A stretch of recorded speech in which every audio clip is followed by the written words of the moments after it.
नमस्कार दोस्तों, स्वागत है आपका मेरे YouTube चैनल पे। दोस्तों, पिछले 2 सालों में भारत ने दुनिया को एक बड़ा सबक दिया है।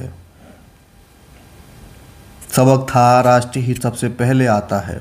रसिया यूक्रेन वार शुरू हुआ, पश्चिमी देशों ने रसिया पर प्रतिबंध लगा दी, लेकिन भारत ने साफ कहा, हम अपने देश को चलाने के लिए सस्ता तेल खरीदेंगे, चाहे दुनिया कुछ भी सोचे या कुछ भी करे।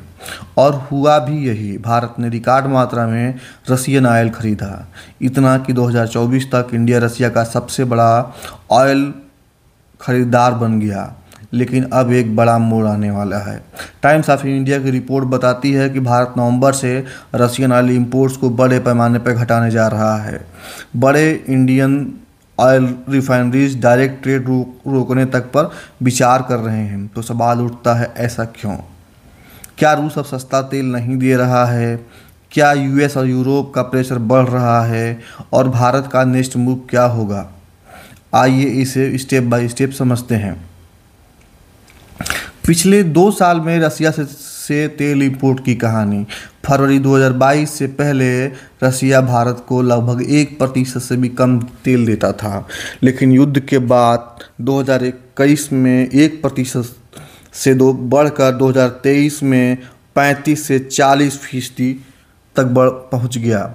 मिड 24 में ये 33% था और नवंबर 2025 तक 18 से 21%, मतलब कि थोड़ा सा डिक्लाइन हुआ है। इसका मतलब भारत ने रसिया को अपना नंबर 1 ऑयल सप्लायर बना दिया।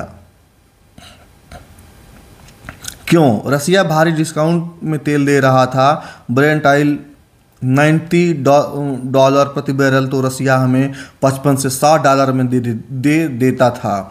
इससे भारत सस्ता ऑयल खरीदता, उसी में पेट्रोल डीजल रिफाइन करता और मिडिल ईस्ट प्लस यूरोप को बेच देता। यानी लाभ और विदेशी मुद्रा की प्राप्ति दोनों। भारत ने अपने नेशनल इंटरेस्ट के अनुसार डिप्लोमेसी चलाई और सफल रहा।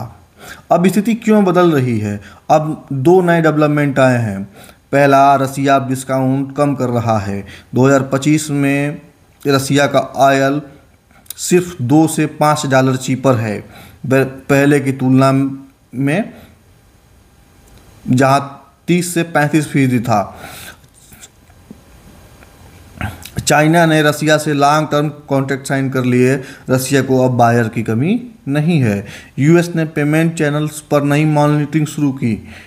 इंडिया रसिया ऑयल ट्रेड का बड़ा हिस्सा यूएई एंड चाइना बैंक्स के माध्यम से हो रहा था। यूएस ने इन ट्रांजैक्शन को मॉनिटर करना शुरू कर दिया, जिससे इंडियन रिफाइनरीज को पेमेंट रिस्क दिखने लगा है। फ्रेट एंड शिपिंग कॉस्ट बढ़ गया। रसिया से तेल लाना महंगा पड़ने लगा उसका, क्योंकि अमेरिका ने जो इंश्योरेंस कंपनियां थी, जो ऑयल कंटेनर शिप्स होती हैं, उन पर उनके इंश्योरेंस पर भी प्रतिबंध लगा दिया। मिडिल ईस्ट अब फिर कॉस्ट इफेक्टिव हो गया है। अब सवाल उठता है, इंडिया क्या करने जा रहा है? सम रिफाइनरीज कुछ रिफाइनरीज सीधे रसिया से तेल पूरी तरीके से रोक सकती हैं।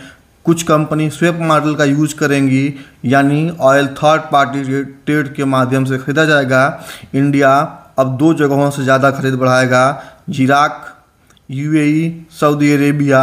इसके साथ साथ यूएसए से भी तेल आयात बढ़ाएगा, क्योंकि शेल ऑयल फ्लेक्सिबल डिलीवरी देता है। इसका वैश्विक जो राजनीति है, इस पर क्या प्रभाव पड़ेगा? यह सिर्फ ऑयल का मामला नहीं है, यह जियोपॉलिटिक्स प्लस रणनीति प्लस भविष्य की विदेश नीति तीनों है। भारत का यह कदम दुनिया को 3 संदेश देता है। इंडिया किसी एक सप्लायर पर डिपेंड नहीं रहने वाला। इंडिया अपने टर्म्स पर डील करेगा, न रसिया के प्रेशर में आएगा, न अमेरिका के। इंडिया की फॉरेन पॉलिसी अब पूर्णतः इंटरेस्ट बेस्ड है, यानी friendship is good but national interest is supreme. अब सवाल ये उठता है कि क्या इंडिया रसिया से पूरी तरीका तेल खरीदना बंद कर देगा? जवाब है नहीं। रूसी तेल अब भी इंडिया की स्ट्रेटजी में रहेगा, लेकिन पहले जैसा डोमिनेंट शेयर नहीं। भविष्य में कुछ ऐसे स्ट्रक्चर आपको दिखेंगे। रसिया 15 से 18%, Iraq, Saudi Arabia plus UAE 45 से 50%, United state plus other 30%। India energy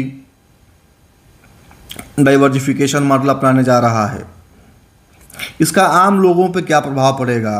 petrol diesel prices तत्काल नहीं बदलेंगे, लेकिन फ्यूचर में मूल्य स्थिरता बढ़ेगी और रिफाइनरीज का प्रॉफिट भी स्टेबल रहेगा। भारत ने सस्ता तेल लेकर पिछले 2 सालों में इकोनॉमिक स्टेबिलिटी बनाई है। आज जबकि ग्लोबल ऑयल मार्केट बदल रहा है, भारत उसी हिसाब से अपने कार्ड रीएडजस्ट कर रहा है।